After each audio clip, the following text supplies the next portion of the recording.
అండి అందరికీ నమస్కారం. Welcome to Vijay media. ఇప్పుడే అందిన వార్త. రేపు రాష్ట్ర వ్యాప్తంగా బంద్. లేటెస్ట్ అప్డేట్ రావడం జరిగింది. సో దానికి సంబంధించిన పూర్తి వివరం చెప్పడం కోసం నేను వీడియో చేస్తున్నాను. వీడియోని ఇక్కడ స్కిప్ చేయకుండా పూర్తిగా చూడండి. అప్పుడే నేను చెప్పే సమాచారం మీకు బాగా అర్థమవుతుంది. అలాగే వీడియో నచ్చితే కనుక వీడియోకి లైక్ ఇచ్చి నన్ను సపోర్ట్ చేయండి ఫ్రెండ్స్. కొత్తగా ఎవరైనా మా ఛానల్ చూస్తున్నట్లయితే కనుక తప్పకుండా సబ్స్క్రైబ్ చేసుకోండి. అప్పుడే నేను పెట్టే మరిన్ని అప్డేట్స్ అన్ని నోటిఫికేషన్కి అయితే వస్తాయి. అలాగే వీడియోని లైక్ చేయడం వల్ల వీడియోని కొంతమందికి రీచ్ అయ్యి ఇన్ఫర్మేషన్ మరికొంతమందికి అయితే రీచ్ అవుతుంది. సో లేట్ చేయకుండా వివరాలు ఏంటో చూద్దాం. బీసీలకు 42% రిజర్వేషన్ కల్పించాలని డిమాండ్ చేస్తూ బీసీ నేత ఎంపీఆర్ కృష్ణయ్య ఈ నెల 18న రాష్ట్ర వ్యాప్తంగా బంద్ నిర్వహించాలని పిలుపునిచ్చారు. ఆయన ప్రకటన ప్రకారం బంద్ రోజున మెడికల్ షాపులు మినహా అన్ని వ్యాపార సంస్థలు మూసివేయాలని కోరారు.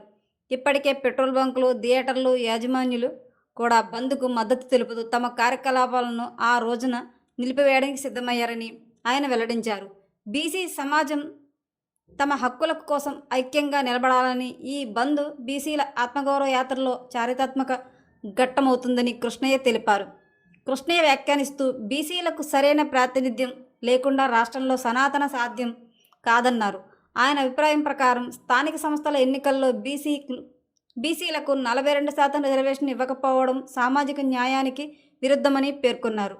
గతంలో బీసీలు సామాజిక ఆర్థికంగా వెనుకబడ్డారని, వారికి తగిన అవకాశాలు కల్పించడమే నిజమైన ప్రజాస్వామ్యమని ఆయన స్పష్టం చేశారు. అందుకే ఈ ఉద్యమం కేవలం రాజకీయ ప్రయోజనాల కోసం కాదు, బీసీల భవిష్యత్తు కోసం జరుగుతుందని ఆయన చెప్పారు.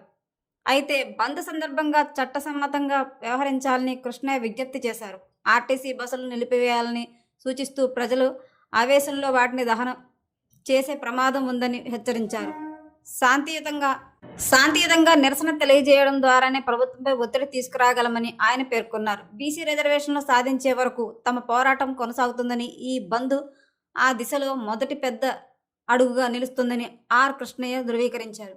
రేపు రాష్ట్ర వ్యాప్తంగా అయితే కనుక బీసీల రిజర్వేషన్కి సంబంధించి బంద్ అయితే జరగబోతుంది. సో ఎప్పటికప్పుడు మరిన్ని అప్డేట్స్ కోసం మా ఛానల్ తప్పకుండా సబ్స్క్రైబ్ చేసుకోండి. Thanks for watching.